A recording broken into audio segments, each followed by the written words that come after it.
देखिए, बेहद की जमीन खरीदना मतलब क्या है। अब ये तो आप लोगों ने सही बताया कि पहले हद जरूरी है। हद अगर नहीं होगा तो आधार, ये हद आधार है। जैसे कि प्राइमरी नॉलेज नहीं लेंगे तो आगे की एडवांस एडवांस पढ़ाई कैसे पढ़ेंगे।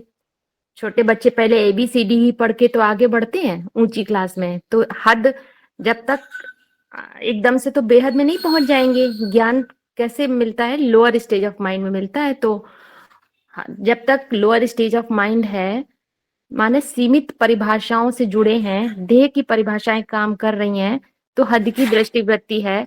तो उनके लिए हद की जमीन, हद का आबू, ये इम्पोर्टेंस इसकी इसकी होती है। बेहद को पहचानते ही नहीं है उस स्टेज ऑफ माइंड में।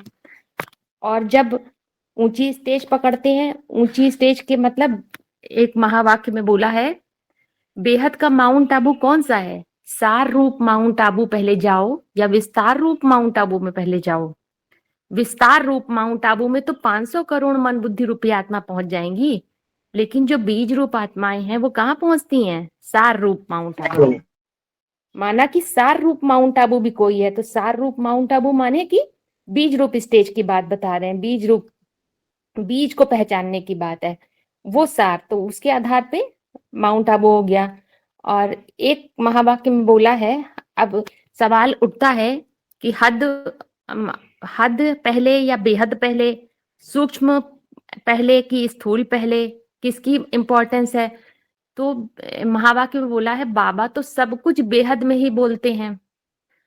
हम, और क्या होता है, हद के जो गांधी जी थे तो वो हद की बात पकड़ लेते थे, लेकिन बाबा बेहद में बोलते थे। माना जिसकी हद में बुद्धि होगी वो हद की बात को रिसीव करेगा।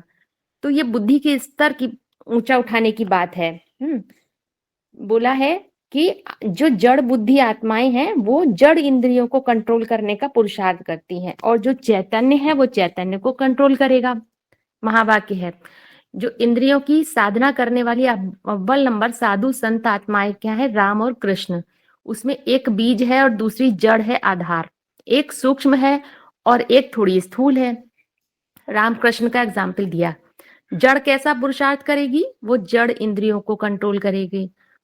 और जड़ क्या कंट्रोल करने का पुरुषार्थ करेगी? जो जड़ है वो जड़ इंद्रियों को ही कंट्रोल करती, जैसे काम इंद्रिय वगैरह, भ्रष्ट इंद्रिय, उसको कंट्रोल करने का पुरुषार्थ करती है। और जो श्रेष्ठ इंद्रियां हैं वो किसके ऑर्डर पे चलती हैं? मन उनका मुखिया है। तो मन जब संपन्न स्टेज प्राप्त करे, लिंग रूप, तो उसके ऑर्डर पे वो, इसीलिए कहा जाता है इंद्रियों से प्रबल मन है, मन से प्रबल बुद्धि रूपी तीसरा नेत्र शंकर कहते हैं। तो जो चैतन्य है वो श्रेष्ठ इंद्रिय को कंट्रोल करना, माने जो श्रेष्ठ इंद्रियों का मुखिया है मन, वो ऊर्ध्वमुखी हो जाता है। तो ये महावाक्य में बोला है। तो मतलब कि दोनों का आपस में कनेक्शन है। स्थूल, ये भी महावाक्य है, स्थूल और सूक्ष्म का कनेक्शन है आपस में। दोनों को अलग अलग नहीं कर सकते हैं। जैसे विस्तार में सार समाया है और सार के आधार पे ही विस्तार होता है, ऐसे ही हद और बेहद को भी लेना है, अलग अलग नहीं कर सकते हैं। क्योंकि सीढ़ी है, ये सीढ़ी है, हद के सीढ़ी चढ़ते चढ़ते ही बेहद पे पहुंचते हैं। तो इसीलिए जो बताया सार रूप माउंट आबू, तो पहले उसको पकड़ना है। तो पुरुषार्थ की स्टेजेस हैं। तो पहले पहले है आधार मूर्त स्टेज बनती है, तो जड़ के समान, जो जड़ इंद्रियों को कंट्रोल कर सकती है, हर बात को जड़ता के आधार पर हद में उठाते हैं, तो वो हो गए हद के सन्यासी। तो इसीलिए बोला है हद भी जरूरी है और बेहद भी। क्यों? क्योंकि जो सन्यासियों के लिए क्या महावाक्य बोला, सन्यासियों ने ही भारत को थमाया है। अगर हद का सन्यास ना किया होता हम लोगों ने, तो बेहद तक नहीं पहुंच पाते। हद का सन्यास माने जब ज्ञान में आए थे तो हद की बातों को धारण किया था देह भान की परिभाषा के आधार पे। सफेद कपड़े पहनना, हद का अमृत वेला करना, हर बात को हद में रिसीव करना, हद के दृष्टिकोण के आधार पे इतने इतने टाइम वो करना, जो बस, तथा योग करना, योग करने के लिए बैठना, हठ योग करना, ये सब हद है। माने जब तक पूरा ज्ञान नहीं था बुद्धि में, तब तक क्या होता है, पलायन वादिता रहती है। घर गृहस्थ को छोड़ने वाला सन्यास करते हैं। कैसे कि कर्म अलग और योग अलग था।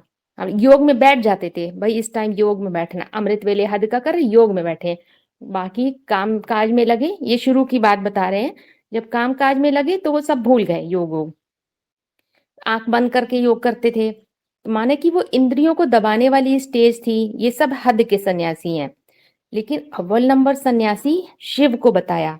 माना कि जब शिवत्व डेवलप होता है ज्ञान के आधार पे, तो बेहद का सन्यासी बनते हैं।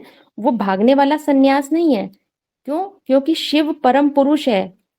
और पुरुष, वो ऐसा पुरुष जो शिवलिंग में क्या दिखाया, पुरुष और प्रवृत्ति का एक्यूरेट एग्जाम्पल दिखाया है, सबसे पवित्र एग्जाम्पल, कि वो प्रकृति के मध्य में स्थापित है। तो घर गृहस्थ की कीचड़ में रहते हुए भी वो क्षरित नहीं हो रहा है, प्रभावित नहीं हो रहा है। तो वो कैसा सन्यासी? बाजार में रहने वाला सन्यासी है, घर गृहस्थ की कीचड़ में रहने वाला सन्यासी, उसको कहा गया बेहद का सन्यासी।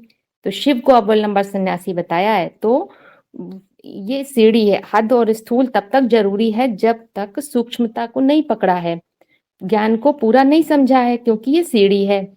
बेहद में जाने का रास्ता हद में से ही निकलता है। जैसे विस्तार में सार समाया होता है। जैसे जैसे बुद्धि बेहद में रमण करती है तो उनके लिए हद स्वतः ही समाप्त हो जाता है। तो अब बेहद का जब इसमें बोला कि बेहद का जो आबू है, बेहद का बाप है, तो वो है बेहद का बाप, वही आबू वाली स्थिति की बात है, ऊंची स्थिति। बेहद का बाप माने ऊंची स्थिति की बात है, बीज को पहचानने की बात है। जब बीज को पहचान लिया, स्थिति तैयार हो गई सत्य के आधार पे, तो क्या हो गया? स्थिति के आधार पे स्थान तैयार होता है। दो चीजें हैं, स्थिति और स्थान। इसीलिए बोला है जड़ परम धाम भी है, चैतन्य परम धाम भी है। तो स्थिति बनती है तो फिर क्या होता है? स्व स्थिति के आधार पर बाहर कुछ भी होता रहे, वो स्थान क्रिएट हो जाता है अपने लिए। आत्मा शांति धाम मन बुद्धि के आधार पे क्रिएट हो जाता है। तो जो बोला गया कि बेहद का बाप बेहद का धरनी खरीदते हैं, वो धरनी क्या है? 16,108 के लिए बताया, वो मन बुद्धि रूपी धरनी। तो 16,108 क्या हुई? तो ये सब भी मन, जैसे बुद्धि में सत्य स्थापित हो गया, सत्य का पता चल गया, स्थिति बन गई। अब अचल स्थिति बन गई। माउंट आबू कहाँ है? अचलगढ़ यादगार है बेहद का माउंट आबू। तो फिर उसमें क्या होता है? सारी बदबू आकर इकट्ठी हो जाती है, लेकिन वो अचल है, अचलगढ़ है उसकी यादगार। तो स्थान कैसा भी हो, मन बुद्धि रूपी आत्मा पाठ बजा रही है, तो अनेक अनेक देह भान ओढ़कर पाठ बजा रहे हैं। तो अगर स्थिति अचल बन गई तो क्या होगा? कैसा भी देहभान होगा, बदबू से बदबू वाला देहभान, मतलब कि कैसा भी पार्ट प्ले करना पड़े उसमें बेआरामी नहीं होगी। तो जैसे कि धरनी, जमीन खरीदना माने क्या? कोई चीज को खरीदते हैं ना, तो उस पर अधिकार हो जाता है। जैसे पैसा दे के बाहर की दुनिया में खरीदते हैं, यहाँ पे ज्ञान धन की बात है। जितना जितना ज्ञान धन है, स्थिति बनी है, तो इसका मतलब ज्ञान का परिपक्व रूप समा गया। ज्ञान का परिपक्व रूप ही भगवान का रूप है, ऐसे बोला है। तो वो स्थिति बनी है, तो स्थिति के आधार पे ऐसा क्रिएट हो जाता है, ऐसा स्थान, मतलब कि स्थिति बनी, बुद्धि में सत्य स्थापित हुआ। तो फिर मानसिक स्तर पे जो अनेक अनेक बिखरे हुई स्टेजेस थी मन की, वो सब क्या हो गई? कंट्रोल हो गई। अनेक तरह के देहभान को ओढ़ के पार्ट बजाने में सक्षम हो गई। फिर कोई बेआरामी नहीं, कैसा भी पार्ट बजाने को मिले। इसीलिए बोला आबू रोड से माउंट आबू तक क्यों लग जाएगी। तो अभी जैसे एग्जाम्पल देते थे बाबा कि बेहद, वो कहते थे कि एक आबू तो हद का है वहां पे, और एक है, कहते थे कंपिल तक आने के लिए कौन कौन से रास्तों से गुजरना पड़ता है, जहाँ गंद ही गंद है। नाले के किनारे दरियाओ गंद, कासगंज, गुरसहाय गंज, कायम गंद, सब गंद कायम है। तो कहने का मतलब वो इशारा दे रहे, क्या इशारा है? कि कैसी भी गंद से गंद वाली स्थान क्रिएट हो गया, मतलब कैसा भी पार्ट बजाने को मिल रहा है, उसमें बेआरामी नहीं हो रही है। तो अब पार्ट किस आधार पे बजाया जाता है? मानसिक स्तर के आधार पे। बुद्धि के आधार पे थोड़ी केवल पार्ट बजता है, पार्ट को पहले धारण करना पड़ता है ना, तो उसके आधार पे। तो मतलब वो देह भान एक ओढ़ना पड़ता है। तो वही है जमीन खरीदना बेहद की, कि कैसा भी देह भान ओढ़ के पार्ट बजा रहे हैं, तो वो जैसे कि खरीद लेते, माने अधिकार कर लिया उस पे, तो कोई बेआरामी नहीं हो रही है। वो है बेहद का बाप ही बेहद की जमीन खरीदेगा।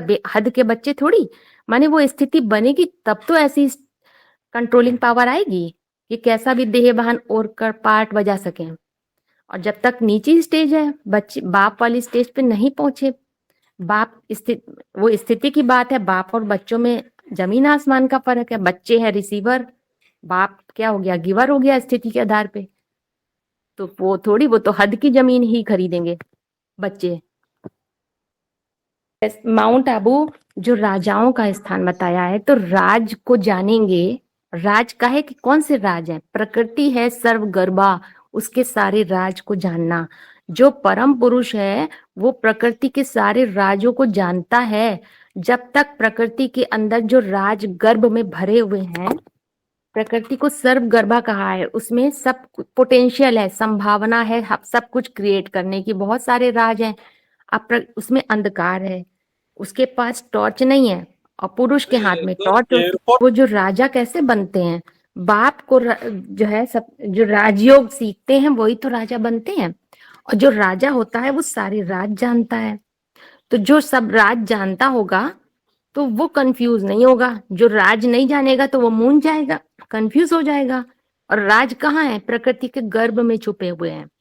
प्रकृति के गर्भ में माने अंदर अंतर मन की गहराई को नहीं पकड़ा है, उसमें जो सारे राज छुपे हुए हैं अपने अंदर की, अपने बीज को जब तक नहीं पहचाना है तो राज स्पष्ट नहीं होंगे।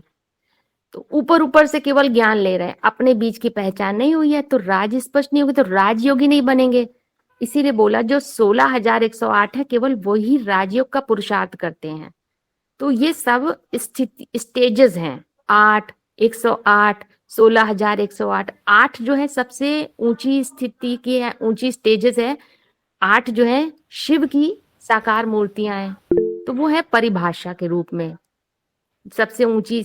अगर परिभाषा ही किसी चीज की नहीं होगी तो हम क्या कैसे देखेंगे, उसके आधार पर ही दृष्टिकोण बनता है। तो मूल बीज है परिभाषा, समझ लीजिए। और फिर उसके बाद में जो 100 है वो वाचा का लेवल है, उसकी माला गले में पहनते हैं। तो जो परिभाषा बनाई उसके आधार पे एक एंगल डेवलप हो जाता है ना, तो उसके आधार पे ही तो वाचा निकलती है। तो 100 वो हो गए, और फिर 16,000 वो कर्मेंद्रियों का लेवल आ जाता है। उसी के आधार पे ही, मतलब वो सत्य के आधार पे ही जो परिभाषा बनी, उसी के आधार पे मुंह से वाणी निकलने लगी, और उसी के आधार पे फिर कर्मों में आ गया। तो पहले तो मानसिक कर्म होते हैं उसकी बात। तो यहाँ पे ये वही 16,108 ऐसे ही मन बुद्धि के अंदर की स्थित स्टेजेस हैं पुरुषार्थ। हाँ,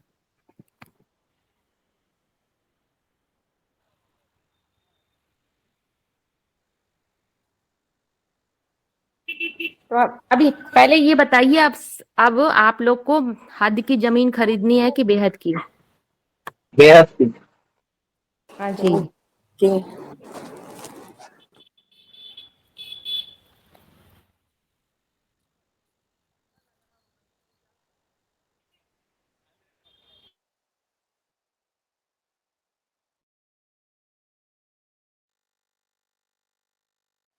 स्मृति जब बनती है ना, तो अगर स्मृति अच्छी ऐसे स्मृति क्या है, बेहद का भोजन है हमारे लिए। जब खुद को मन बुद्धि रूपी आत्मा समझते हैं और आत्मा समझ के कोई चीज बाहर से रिसीव कर रहे हैं, आत्मा समझ के स्मृति के आधार पर, तो वह है बेहद का भोजन। तो उस स्मृति का बहुत बड़ा महत्व है। ऐसी स्मृति अगर आत्मिक स्थिति में पक्के स्थित है तो क्या होगा, कहीं से भी अगर हद में भी कहीं से गुजर रहे हैं, मान लो गंदगी वाली जगह से भी गुजरना पड़ रहा है, तो क्या होगा, गंदे नालों से गुजर रहे हैं तो नाक पर रुमाल रखने की जरूरत नहीं पड़ेगी, ऐसे मगन स्थिति हो जाएगी। आत्मिक स्थिति है तो, देहभान है तो बदबू आएगी। खुशबू या बदबू कब तक आती है, जब तक देहभान है, और आत्मा तो न्यूट्रल है। तो यहाँ यही बात समझने की है। वो अब यहाँ पे देहभान के आधार पे आध्यात्म में हम लोग क्या करते हैं, पार्ट बजाते हैं। तो जैसे कि टीचर का पार्ट है तो टीचरपन डेवलप हो जाता है, बाप का पार्ट बजा रहे हैं, माँ का पार्ट बजा रहे हैं तो माँपन डेवलप हो जाता है, स्टूडेंट का पार्ट है तो रिसीवर हो जाते हैं, तो किसी को ज्ञान सुना रहे हैं तो गिवर वाला पन डेवलप हो जाएगा, हाँ देने का भाव आ रहा है। तो ये सब पन, ये सब देहभान है सूक्ष्म में। तो ये कैसा भी तरह का देहभान ओढ़ के अगर पार्ट बजा रहे हैं तो उसमें बेआरामी नहीं होगी। जो धरनी खरीदने की बात है वो स्थिति के आधार पे ऐसी स्थिति बन जाती है कि सारी तरह की धरनियां कंट्रोल में आ जाएंगी। तो खरीद लिया, जैसे कि अधिकार कर लिया, तो फिर जिसको कोई बेआरामी नहीं होगी उसकी कैसी स्टेज हो जाएगी। जैसे शिव की कहा बेहद का सन्यासी हो गए, समझ लीजिए एक तरह से।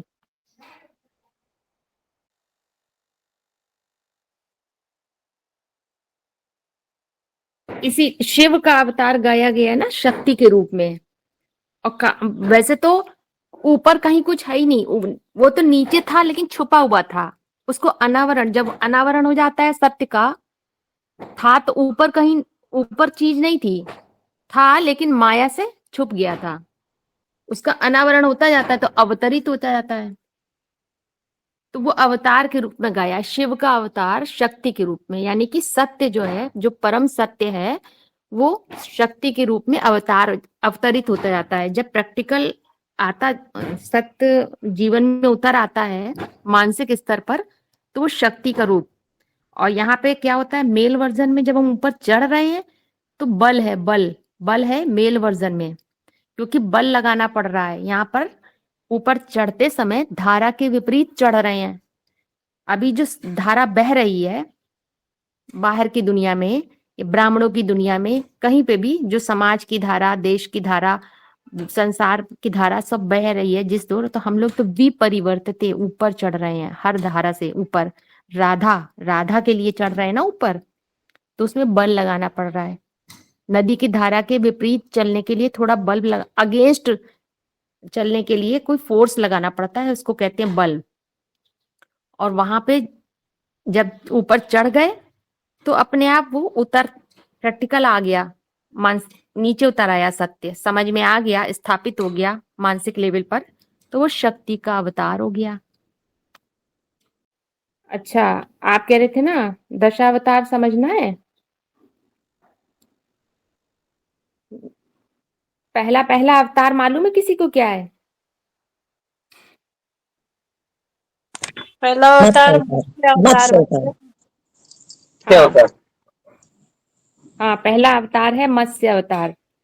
तो वास्तव में जो अवतार है ये क्या है, यहाँ पे शूटिंग पीरियड की बात है। अब बाहर की दुनिया में तो अवतार है, यहाँ पे ब्रॉड ड्रामा में क्या है, शूटिंग पीरियड में ऊपर चढ़ने की स्थिति है बौद्धिक स्तर की। तो वहां पे बाहर की दुनिया में चार्ल्स डार्विन ने एक किताब लिखी थी, ओरिजिन ऑफ स्पीशीज। उसमें मानव के विकास का, कि कैसे कैसे बंदर से मनुष्य बना, क्रमिक विकास हुआ है।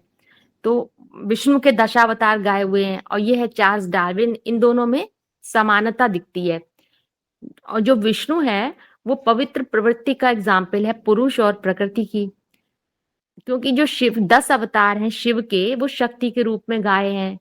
तो सत्य जब बौद्धिक स्तर से मानसिक स्तर में अवतरित हो जाता है, माने कि प्रैक्टिकल फॉर्म में, कोई चीज बुद्धि में है केवल, तो वो क्या है, निराकार है। अभी इसका आकार नहीं बना है। आकार कब होगा, बनेगा मानसिक स्तर पर आएगी, जब वो समझ में आ गई अच्छी तरह, तो उसका आकार बन जाता है, एक आकार ले लेता है वो, तो वो प्रैक्टिकल फॉर्म में आ जाता है। तो शक्ति का रूप धारण किया करता है, जिसे अवतार कहा गया है। अब ब्रॉड ड्रामा में कॉपी की है, असली बात तो बुद्धि के क्रमिक विकास की है, जिसे इवोल्यूशनरी प्रोसेस में दशावतार के रूप में कैसे सीढ़ियां चढ़ रहे हैं पुरुषार्थ की, ये दिखाया गया है। डार्विन थ्योरी, डार माने डाली, विन माने जीतना, एक एक धर्मों की डाली को जीतते जाते हैं। वहां पे धारणाएं हैं, यहाँ पर शूटिंग पीरियड में है धर्म, जो धारण किया, धार्यति इति धर्मः, जो बुद्धि में धारण किया जाता है उसको धर्म कहा जाता है। तो एक एक डाली को जीतते गए, एक एक चीज को धारण करते गए, तो जीतते गए। पहला है मत्स्य अवतार। तो उसमें दिखाया गया है, मत्स्य अवतार में पानी में है। तो बाहर की दुनिया में भी कहते हैं जीवन पानी, शास्त्रों में है ना, जीवन पानी से आरंभ हुआ था। आज भी इसका गायन है, जल ही जीवन है। तो पहले पानी के अंदर रहने वाले पहले प्राणी था, है ग्रीव अवतार, दरियाई घोड़ा भी कहते हैं, जिसकी गर्दन घोड़े की तरह थी, वो रहते थे। फिर उनका धीरे धीरे विकास हुआ, क्रमिक विकास, तो वो मत्स्य अवतार, मछली के रूप में पहला जीव पानी से बाहर निकला। तो यहाँ कैसे इसको टैली करेंगे कि जब हम लोग को ज्ञान मिलता है, बेसिक ज्ञान पहले मिला, तो जैसे लगा जीवन मिल गया। बाहर की दुनिया वाली दुनिया से, हद की बातों से जब ज्ञान मिला तो बड़ा अच्छा लगता था। दिन भर उसी में हम लोग मन करता था और कुछ सुने ही ना, यही बातें करें यही बातें करें, उन बातों में मन ही नहीं लगता था। बाहर की दुनिया के ज्ञान जल में ही रमण करना अच्छा लगता था। भाई ज्ञान जल में ऊपर ऊपर तैर रहे थे तब तो, क्योंकि गहराई नहीं पकड़ी थी। वो स्टार्टिंग की स्टेज थी। देहभान के आधार पर ज्ञान उठाते हैं। तो जैसे कि बड़ी मछली छोटी को हप कर जाती है, जैसे जैसे ज्ञान में थोड़ा थोड़ा परिपक्व होते जाते हैं, तो जो नीचे की स्टेज थी ना, नीचे की इम्पोर्टेंस, नीचे की स्टेज ऑफ माइंड की इम्पोर्टेंस खत्म हो जाती है जैसे जैसे ऊपर बढ़ते गए। तो इस स्टेज में ज्ञान जल ही आधार रहता है। बहुत अच्छा लगता है सुनना सुनाना, ज्ञान जल में सरवाइव करना। ज्ञान इस स्टेज में निराकार है, अभी साकार नहीं बना है बुद्धि में। इससे आगे बढ़े तो कश्यप अवतार। कश्यप यानी कछुआ। कछुए की पीठ तो बहुत मजबूत होती है। महावाक्य में बोला है बाप दादा है बैकबोन। जब बाप दादा को आधार बना लेते हैं, माना कि साकार निराकार के मेल के आधार पर चिंतन मंथन करते हैं, तो सागर मंथन होता है। फिर उससे क्या होता है, साकार निराकार का मेल के आधार पर तो बुद्धि सूक्ष्म बनती है। साकार में निराकार को देखने का मादा डेवलप हो जाता है। वो समुद्र मंथन में सहयोगी बनता है। सागर क्या था, सागर को क्या दिखाते हैं हम, धरनी के साथ। माने कि सागर प्रवृत्ति मार्ग का है, एकदम निराकार नहीं है। इसीलिए सूर्य का मंथन नहीं गाया हुआ है, सागर का मंथन गाया हुआ है। तो कछुआ जो है वो मछली से थोड़ी ऊंची स्टेज हो गई, जहां पे जीवन पानी से जमीन की ओर चला गया। माना कि पहले कॉन्शियसनेस क्या था, सिर्फ ज्ञान जल में ही थी कॉन्शियस, सुनने सुनाने में रस मिल रहा था, मछली वाली स्टेज। अब क्या होता है, धीरे धीरे प्रकृति को समझते हैं तो अपरा प्रकृति को पहले आधार बनाते हैं। ज्ञान के आधार पे हद की धारणाओं को अपना लेते हैं तो आधार बना लेते हैं। जैसे कि बताया, हद की सब चीजें कर रहे थे, गहराई नहीं पकड़ी थी, तो वो उनको अपनाते हैं धारणाओं को, तो वो उसका आधार, वो आधार बन जाती है ऊपर चढ़ने का। कछुआ जो है उभयचर, मतलब पानी में भी सरवाइव करता है, धरनी में भी। और यहाँ पर बैकबोन शिव बाबा काम कर रहा है साकार निराकार के रूप में। वो रीढ़ की हड्डी है। जैसे रीढ़ की हड्डी होती है पीछे, लेकिन व्यक्ति सामने होता है। जो काम करते हुए दिखाई पड़ते हैं व्यक्ति, रीढ़ की हड्डी नहीं दिख रही है। ऐसे ही पुरुषार्थी स्टेज में रीढ़ की हड्डी में किसी को क्या मालूम कि मन बुद्धि में क्या चल रहा है। साकार निराकार को पकड़ रहे हैं कि क्या कर रहे हैं, मन बुद्धि तो दिखती नहीं है। तो वो पीछे से काम कर रहा है साकार निराकार का मेल, यानी निराकारी ज्ञान धीरे धीरे साकार बनता जाता है। और ऐसा लगता है जैसे जैसे आगे बढ़ते हैं कि हम तो निमित्त मात्र हैं, कराने वाला तो कोई और है। मुरली में इसीलिए बोला बैकबोन बाप दादा है, जो पूरे शरीर को साधे रहता है, अस्तित्व को। तो कौन सा शरीर को, मुकर्रर देहभान की बात है। मुकर्रर रथ तभी खड़ा होगा जब अपने मूल गुण को पहचानेगा, राजधानी तभी स्थैर्यम हो जाएगी। अब उसको कह दिया कि अर्जुन भी, उसको अर्जुन भी कहते हैं। ज्ञान अर्जन करने को तत्पर है। ईश्वरीय पढ़ाई इसीलिए मनुष्य पढ़ते हैं, मनन चिंतनशील प्राणी होते हैं। तो जानवर और मनुष्य की स्टेज ऑफ माइंड में ये अंतर है। जानवर में तो श्रेष्ठ को जान लिया, लेकिन चिंतन मंथन, उस पे चिंतन मंथन भी करना है, तभी तो जानवरियत से मनुष्यता की ओर बढ़ेंगे। तो यहाँ पे प्रोसेस क्या चल रहा है, जानवरियत से मनुष्यता की ओर चलने का। मछली से शुरू हुआ था, तो जानवरियत से मनुष्यता की ओर, तो एक एक शक्ति डेवलप होती जाती है।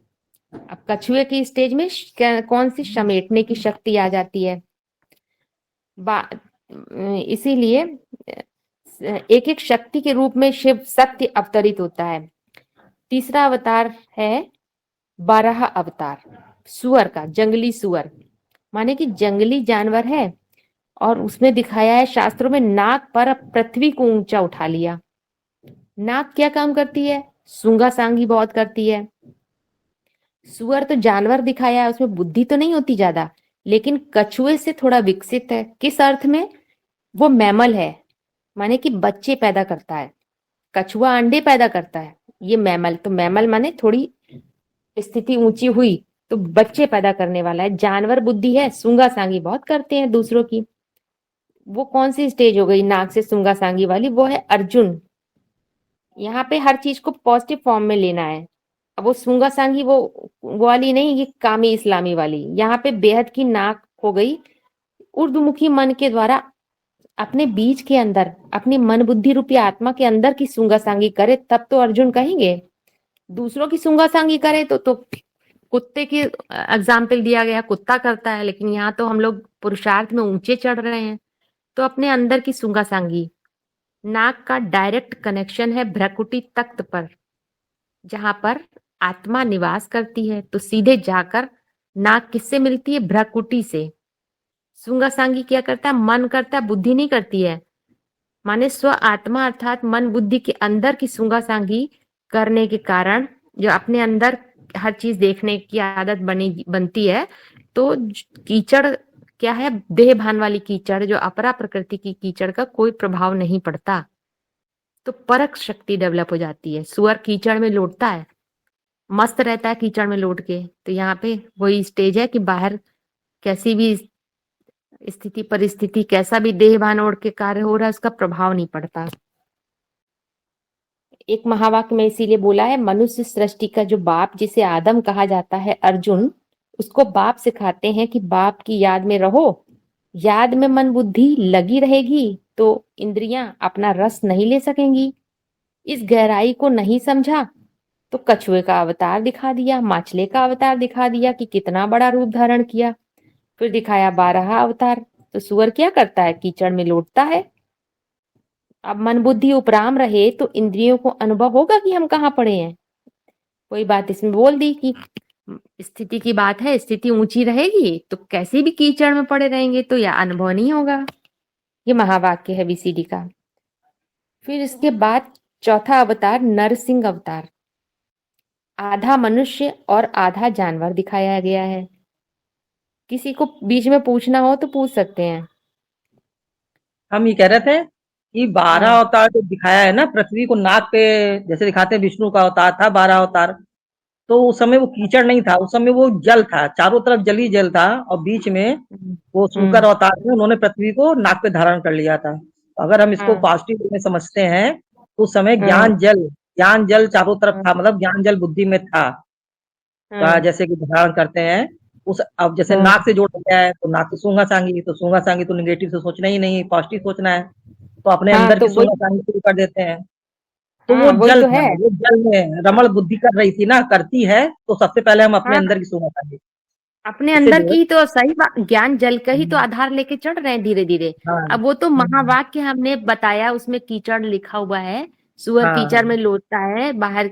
तो वो तो एग्जाम्पल दे रहे हैं। वो कीचड़ इस हद की कीचड़ थोड़ी है। हाँ। वो तो वही। वो तो कैसा भी देहभान रहे, तो वो अपरा प्रकृति रूपी कीचड़ है। मतलब वो प्रभाव नहीं डाल रही, प्रकृति का प्रभाव नहीं पड़ रहा है।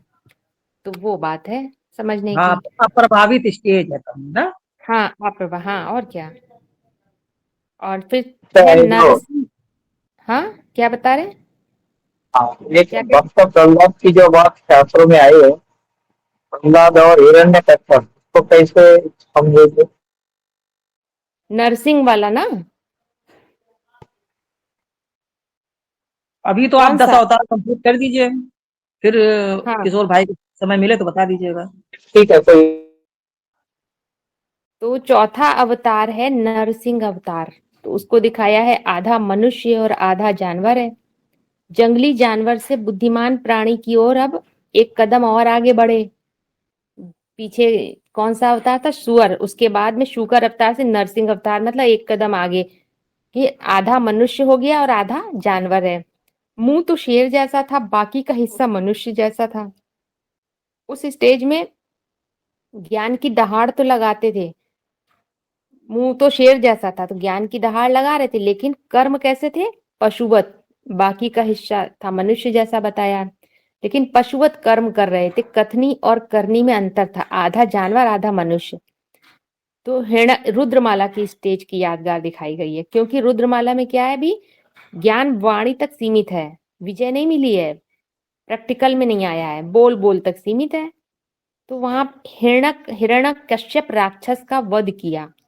अब हिरण्यकश्यप क्या है?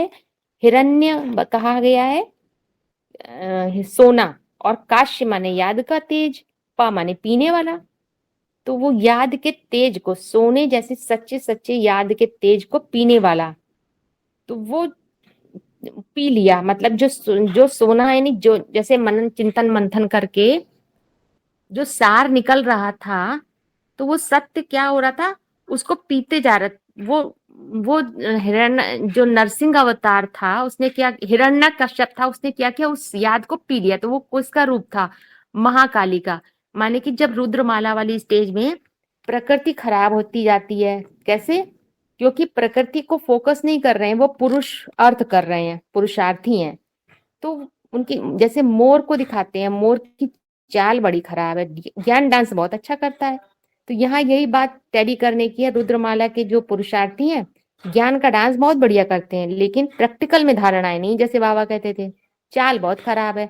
तो इसीलिए जो सत्य के लिए पुरुषार्थ हो रहा था, तो उसके आधार पे तो बहुत आह्लादित होना चाहिए था, अंदर से खुशी बढ़नी चाहिए थी, लेकिन वो प्रकट रूप से आह्लादित नहीं होने पा रहे थे, क्योंकि अभी वो अपरा प्रकृति साथ साथ काम कर रही है ना, तो वो आह्लादित नहीं होने, चाल खराब थी पुरुषार्थी जीवन की। चढ़ने वाली स्टेज में दोनों चीजें काम कर रही हैं। अब वो आह्लादित कब होंगे? जब मेल फीमेल दोनों वर्जन संपन्न स्टेज को पहुंचते हैं। उसके लिए क्या चाहिए? नरसिंह अवतार चाहिए। तो नरसिंह अवतार क्या करेगा जो आह्लादित हो जाएंगे? इसमें बोला है महावाक्य, उस पत्थर बुद्धि मनुष्य रूपी थंब से निकलकर संसार रूपी जंगल में वो शेर प्रत्यक्ष हो गया, नरसिंह अवतार, जिसका कोई मुकाबला नहीं कर सकता संसार रूपी जंगल में। और शास्त्रों में दिखाया है, भगवान ने, नरसिंह अवतार ने हिरण्यकश्यप को नाखूनों से मारा। नाखून बेहद में नाखून क्या है? ना माने नहीं, खून माने संकल्पों का खून, जो जहां पे नहीं बहता, बेहद का नाखून है। तो संकल्पों का खून कहाँ नहीं बहता है? जब हम विस्तार में होते हैं, विस्तार कर रहे हैं, तो वहां तो बहुत संकल्पों का खून बहता है। और जब सार में टिके हैं, तो वहां क्या है? खून नहीं है, नाखून हाँ, है। तो ये बेहद का नाखून हो गया जिससे मारा था हिरण्यकश्यप को। तो जब हम सार में टिकने वाली स्थिति पकड़ते हैं, तो क्या हो गया? जैसे कि नरसिंह अवतार हो गया। उसने क्या किया? हिरण्यकश्यप को, जो हमारे अंदर की प्रकट रूप से खुश नहीं होने दे रहा था, आह्लादित नहीं होने दे रहा था, उसको, उस हिरण्यकश्यप राक्षस को मार दिया। मतलब खुशी मिलने लगती है फिर। अब अपरा प्रकृति के आधार पर जो बहने वाले संकल्प के खून को कौन रोक सकता है? वही नाखून, माने कि संकल्प रूपी खून ना बहने वाली स्टेज। इतना विस्तार हो रहा था, तो विस्तार में से अगर सार निकाल लिया, तो वो विस्तार अपने आप ही खत्म हो जाएगा। तो वो नरसिंह भगवान वाली स्टेज हो गई। तो इसमें क्या हो गया? समाने की शक्ति, विस्तार में से सार निकालने की पावर आ गई। ये एक एक स्टेप बढ़ रहे हैं ऊपर, शक्ति डेवलप होती जा रही है। पांचवा है वामन अवतार। उससे ऊंची स्टेज हो गई ब्राह्मणत्व की। बामन माने 52 अंगुल का ब्राह्मण था, माने कि बौना इंसान था, संकल्पों की दुनिया में आ गए, शुद्ध संकल्पों की दुनिया में। ब्राह्मण माने पवित्र संकल्पों की दुनिया में।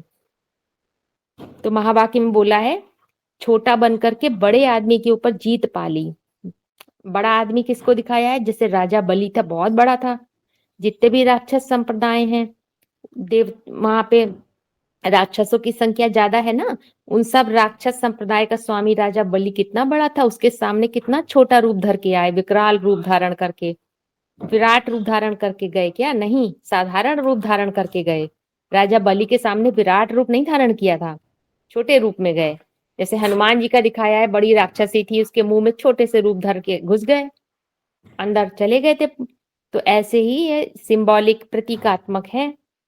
तो 52 अवतार माने 52 अंगुल का इतना छोटा रूप धर कर आता है, जिसको कोई नहीं पूछता है समाज में, ना कोई मान मर्तबा, ना सरकार में, ना लौकिक सरकार में, ना घर परिवार में। माना मान मर्तबे का हनन करने वाली स्थिति थी, स्टेज बन गई। मान मर्तबे की कोई परवाह नहीं। तुलसीदास ने आज से 300-400 साल पहले लिख दिया, तुलसी गरीब निवाज की कोई ना पूछे बात। तो वो बौना बन के माने जीरो बन गए, जो जीरो बनेगा वही हीरो बनता है। यहाँ पे जीरो बना दिया मानवता के हिसाब से। फिर उससे ऊंची स्टेज राम मर्यादा पुरुषोत्तम, तो उस स्टेज में मन बुद्धि के सत्य में रमण करने की है। मन बुद्धि रूपी आत्मा का अपना अपना लेवल है, एक एक लेवल क्रॉस करते हैं, जब टॉप लेवल पर पहुंचते हैं, वो है पुरुषोत्तम स्थिति की बात है। पुरुषोत्तम स्थिति माने कि जो स्व को देखने वाली है, उसके लिए पर खत्म हो गया, अब उसकी किसी से और तुलना नहीं कर सकते हैं, क्योंकि हर बीज रूप आत्मा 100% अपने में है। वो स्थिति जहां पूरी संतुष्टता प्राप्त होती है, उसको पुरुषोत्तम राम कहते हैं। मन बुद्धि रमण करने लगती है। 76 में पुरुषोत्तम बनने वाली आत्मा प्रत्यक्ष होने लगती है, माने कि जब छी की अति होती है तो स्वयं के लक्ष्मी नारायण स्वरूप की प्रत्यक्षता भी होती है। तो अपने ही मेल फीमेल वर्जन की पहचान हो जाती है, अपने लक्ष्य स्पष्ट होने लगता है।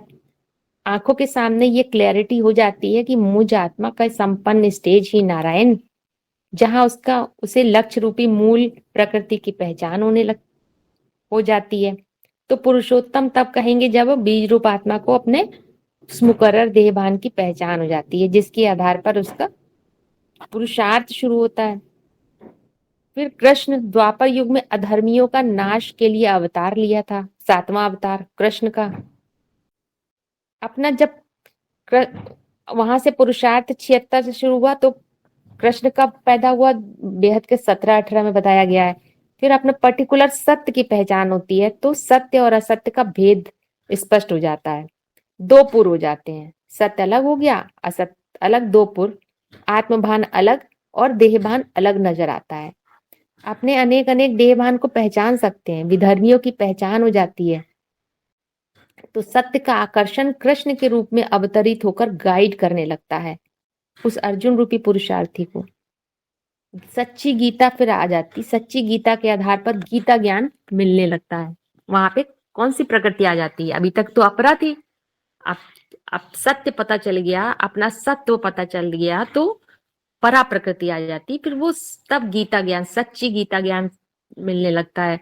राजयोग का गुह्य ज्ञान, सत्य ज्ञान की कसौटी के आधार पे ही परख शक्ति डेवलप हो जाती है। फिर है परशुराम अवतार क्षत्रिय के रूप में, 8वां अवतार। गीता ज्ञान मिलने लगा, जो अभी तक इससे पहले ले रहे थे वो गीता ज्ञान नहीं था। जब तक सत्य नहीं पता चला था, वो असली गीता ज्ञान नहीं था, तब तक तो झूठी गीता थी, अपरा प्रकृति थी। वो पुरुषार्थ कर रहे थे, पढ़ाई पढ़ रहे थे। सच्ची गीता जब आ जाती तब गीता ज्ञान मिलता है। मुझ बीज रूप, जैसे करेले का बीज है, नीम का बीज है, उसको अपना सत्य पता चल गया, तो अब उसके लिए सारी चीजें अब उसको डिफाइन करनी है। मेरे लिए कामना का रूप क्या है, मेरे लिए क्रोध का रूप क्या है, उसके अंदर से वो अंदरूनी चीज है, आंतरिक प्रकृति को के बारे में उसको पहचान होने लगती है। अब उसको आम की मिठास से मतलब नहीं है, तो वो तब अंदर से गीत निकलता है जब उसको अपनी आंतरिक प्रकृति की, उसके अंदर सामंजस्य स्थापन होता है, तब अंदरूनी गीत निकलता है, वो सच्ची गीता आती है। अब ये थोड़ी कि वो नकल करेगा कि वो वो आम तो बड़ा मीठा है, हमें तो उसके जैसा वो करना, नहीं, वो जैसा है हर बीज अपने में 100%। तो उस आधार पे परख शक्ति डेवलप होती, सच्चा गीता ज्ञान मिलता है। फिर उसके बाद परशुराम अवतार क्षत्रिय के रूप में। तो जब सत्य को जन्म दे दिया, सत्य आ गया, तो गीता ज्ञान के बाद, मानसिक युद्ध के बाद, उस सत्य की, जो सत्य को जन्म दिया, उसकी रक्षा के लिए छात्र तेज डेवलप हो जाता है। क्षत्रिय बन के क्षत्रियपन डेवलप हो जाता है। उसके आधार पे क्षत्रिय क्या करते हैं? सामना करते हैं, शक्ति जागृत हो जाती है। तो वहां से महाभारत युद्ध शुरू हो जाता है। विरोधियों को परास्त करने, अपना सत्य पता चल गया तो असत्य की भी पहचान होती है, तो जो असत्य है उससे युद्ध करने की शक्ति मिल जाती है। 9वां है बुद्ध, अहिंसक मार्ग। जब बुद्धत्व फिर जागृत होता है तो मन उसमें फिर मर्ज हो जाता है, तब देहभान कार्य नहीं करता है, देहभान की हिंसा खत्म हो जाती है। क्योंकि महाभारत युद्ध में विजयी बने तो बुद्धत्व जागृत हो गया, फिर समाने की शक्ति जागृत हो जाती है कि मन जो है परम बुद्धि में मर्ज हो जाता है। 10वां अवतार है कल्कि अवतार। एक एक स्टेज क्रॉस करते हुए लास्ट में कहाँ पहुंच गए? कल्कि कलयुग का अवतार। उस समय पूरा नास्तिक, बेहद के नास्तिक बन जाते हैं। तो बेहद का नास्तिक माने किसी भी देहधारी पर, देह की परिभाषा पर आस्था नहीं रहती है, पूर्ण आत्मविश्वास जागृत हो गया। तो क्या बन गया? जो प्रजापति था वो राष्ट्रपति बन गया, प्रजापिता था जो, वो प्रजापति बन गया, राष्ट्रपति। 100% निश्चय बुद्धि, सार रूप जो प्योरिटी थी, जिस सार को जन्म दिया बेहद के 17 में, उसकी रक्षा करने वाले पति। इसीलिए बोला अंत में नास्तिक को भी राष्ट्रपति बना देंगे, महावाक्य है। तो प्रजापिता ही अंत में प्रजापति बन जाता है। आध्यात्मिकता में नास्तिकता आना माने स्वयं पर पूर्ण आत्मविश्वास जागृत हो जाना, सहन शक्ति जागृत हो जाती है। तो विस्तार को जैसे सार में समाने की क्षमता डेवलप हो जाती है। तो ये सबसे मुख्य गुण है देवी देवताओं का। महावाक्य में एक बोला है 10 इंद्रियां कहो 10 अवतार, सबसे उसमें पावरफुल आंखें हैं। मतलब दृष्टिकोण डेवलप हो गया ना, वहां से ये सारे एक एक करके अवतार हो जाते हैं, सारे 10 अवतार। जो आपने अवतार की बात कही ना, जो ये स्टेजेस की बातें है सब। हाँ बिल्कुल, स्टेज देखिए, ज्ञान का बीज पड़ता है तो बुद्धि धीरे धीरे ऊंची उठती है ना। तो उसमें सत्य धीरे धीरे जागृत होने लगता है। अभी तक ऐसा नहीं सत्य था नहीं, लेकिन उसमें पर्दा पड़ा था, आवरण पड़ा था माया का। तो वो धीरे धीरे अनावरण होता जाता है और फिर संपूर्ण सत्य, परम सत्य कब मिलता है? बेहद का 17 जब आता है। पहले पढ़ाई पढ़ते हैं, पढ़ाई पढ़ के संपूर्ण सत्य मिलता है जब, तो वहां से असली गीता ज्ञान, राजयोग का शुरू होता है। वहां से राजयोग मतलब राज जब सत्य जब तक नहीं पता चलेगा तो राज नहीं पता चल सकते। इसीलिए बोला है जो राजयोग है वो सुप्रीम टीचर प्रवृत्ति मार्ग में रहकर सिखाते हैं। प्रवृत्ति चाहिए, क्योंकि बेहद अपना सत्य पता चलने पर ही मूल प्रकृति का पता चलता है, वो आ जाती है। तो प्रवृत्ति के बिना ही राजयोग नहीं सीख सकते हैं। वहां पे वो शक्ति डेवलप होती है कि कैसा भी देहभान हो, जो अभी इससे पहले वो क्वेश्चन किया था, वो जो सब धरनियों को वो कर लिया, खरीद लिया, तो वो है वहां पे कैसा भी देहभान हो उसको कंट्रोल करने की क्षमता आ जाती है।